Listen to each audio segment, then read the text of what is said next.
Oh, America 250. They had a great American State Fair, which was attended by less people than probably is my regular Washington State Fair up here. Um, but yeah, so we're gonna see some little bit of news on that. Let's look at if this is really a success. Carissa Waddick has been covering America 250 for USA Today, and she joins us now to look at the overall picture. Carissa, good Friday to you. Happy 4th of July weekend. I don't really care too much what they have to say, but 250th for the past 6 months. And over that time, I've realized that there's really no one size way or no one size fits all way for Americans to experience this holiday. Certainly, the heat is canceling many events and such cope. The heat in summer is what's causing people to not come out. People don't want to come out because it's fucking lame, dude. The Ferris wheel was shut down for most of the event because there just weren't enough people to operate the Ferris wheel. There weren't enough people getting on to make it worth it for them to go around. They straight up had the Confederate flag in some of the exhibits, which is unsurprising. But yeah, this from this CBS reporter is just cope saying, well, people celebrate in a lot of different ways. Causing some I'm sure. disruptions across the country, forcing many people to, celebrate indoors. Well, they also had this little fake Arc de Triomphe here because Trump wants his own Arc de Triomphe. He went to France once and just fell in love with it and decided that he wants to build one in the U.S., despite the fact that it would just cost way too much money and not be worth it. He just like gaudy gold shit, so... It looks like in the next couple of days, so we will really see. But Americans are yeah. You can see in that last one just how few people are there. You know. But Americans are choosing to celebrate in a number of different ways. There's a lot of comparisons to the bicentennial from the late 70s. There are images of the National Mall full with... On people at the State Fair attributed to the... Looks like they're just using the same photos that they were using before, which is what I cared about. All right, let's look at The Independent did a little bit of reporting on this, where they show some of the attendance as well. Great American State Fair, a god-awful semi-quincentennial flop? President Donald Trump doesn't seem to think so. On Monday, he took to Truth Social to post a rhetorical question to his followers there, asking, do you think people appreciate what a fantastic job we did in building and operating the Great American State Fair at the National Mall, packed with happy people and everybody loving it? Packed with happy people. Less people than a normal day in DC. I don't know if packed is the word I'd use.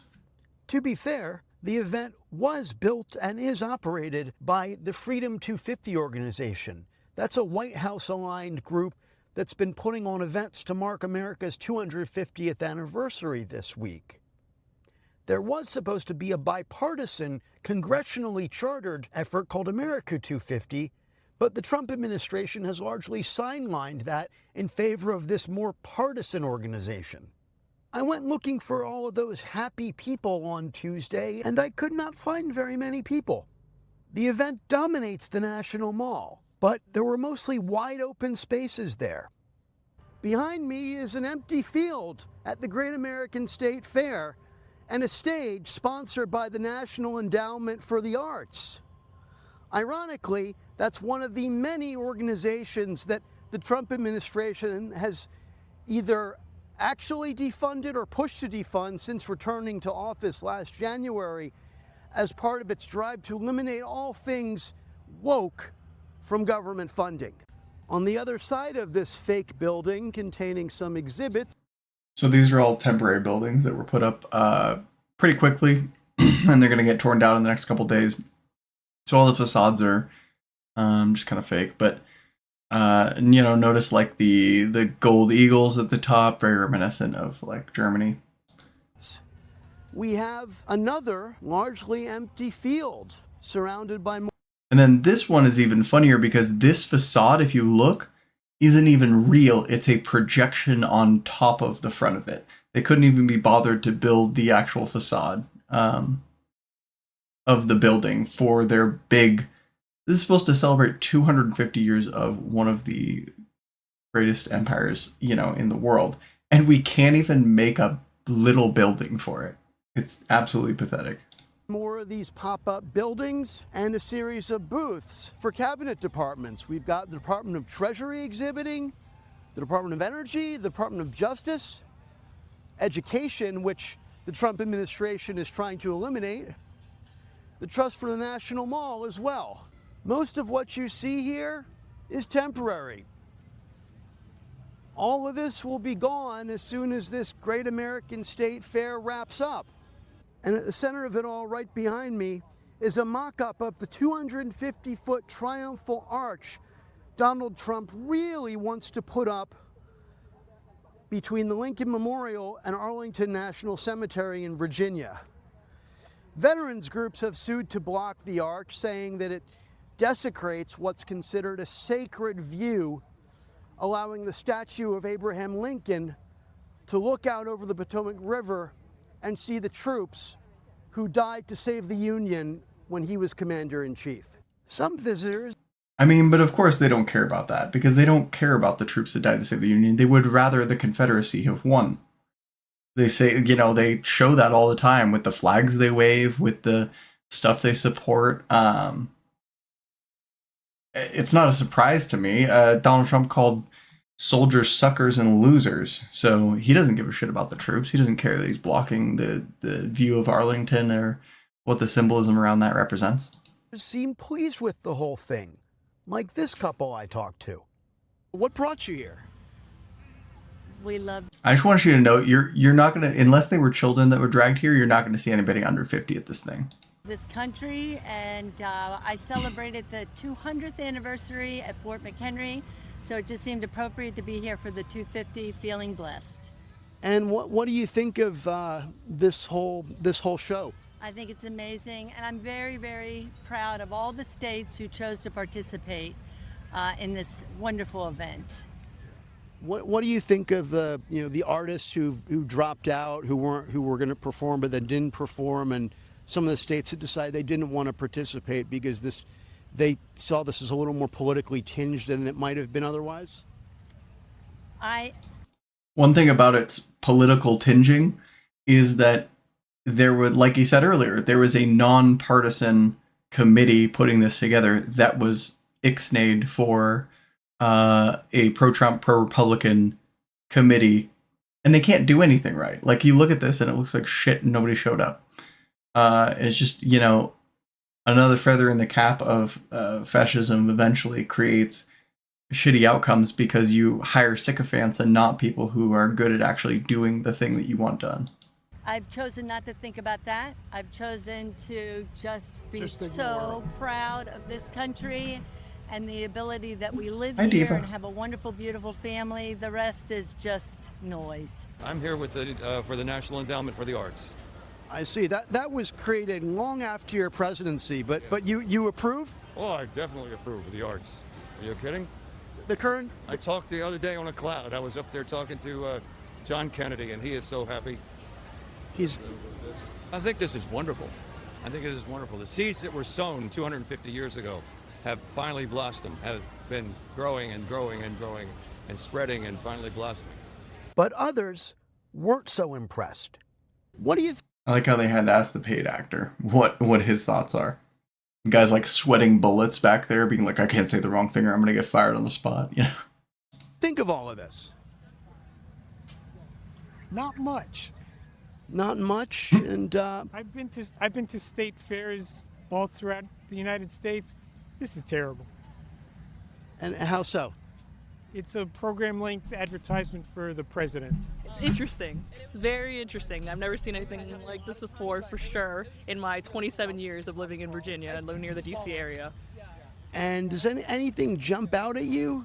No, nothing. That lady was just there for a run, dude. She's like, oh, this shit's happening today? No cows. There's no sheep. There's no goats. It's not a state fair without animals. There's a butter cow, I'm told, at least in the Iowa booth, maybe. It'll melt by tomorrow. I'm totally underwhelmed. It's part political. That arch over there is, I think, promoting one of Trump's vanity projects. I compare this to the Smithsonian Folklife Festival that they do every year, which is wonderful. Really talks about different cultures and countries. This is so bland, but I had to come down and see it. And honestly, I feel like most of the people that went, it seems like there's only a couple hundred people there. And most of the people that went are probably just people who were already in DC and they figured might as well go check out what's going on. I mean, if I was down there, I would go check it out just to see what's happening in downtown if there's a special event going on when I'm there. Here, let me just get Kitty. No, Diva. I'll come play with you when I'm done. Kitty off the desk there.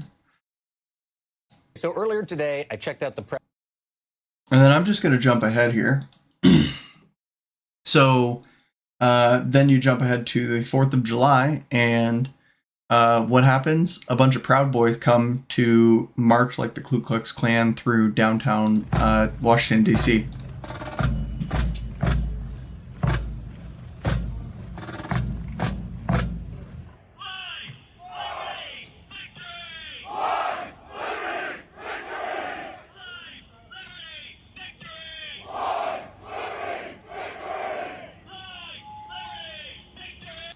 All of them, if you can see in here, are wearing masks, so none of them want you to know who these fucking losers are. They know they get doxxed. They know they get fired. They know that people would hate them. They would be spat on in the streets if anybody knew their actual identity. They're brown shirts. They're brown shirts just like they were in Italy, and they should be despised because they hate democracy. They don't like the fact that you get to vote, that you have a say in your government.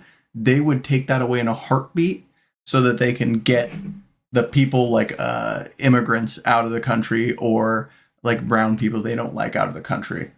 They're a bunch of fucking losers. And if you look in there, you can also see Confederate flags and non-U.S. flags that are antithetical to the Constitution of the U.S.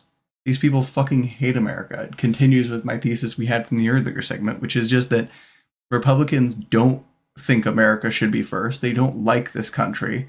They think it's horrible, and they want you to fail. They'd rather see a Democrat fail than help people.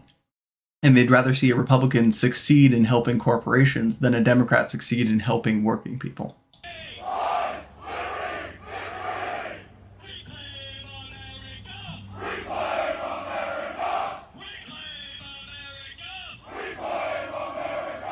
And just another thing that they would reclaim America by violence and not by vote. They don't care about convincing people of their argument because they would much rather use force to do that than anything else, because they have shitty arguments and they're stupid people, so they can't make good arguments. So they instead have to resort to the lowest common denominator of we can march through the streets like the Ku Klux Klan, intimidate people into not coming out, not speaking out, not fighting back. Except we won't. There's way more of us than them, so they can fuck off.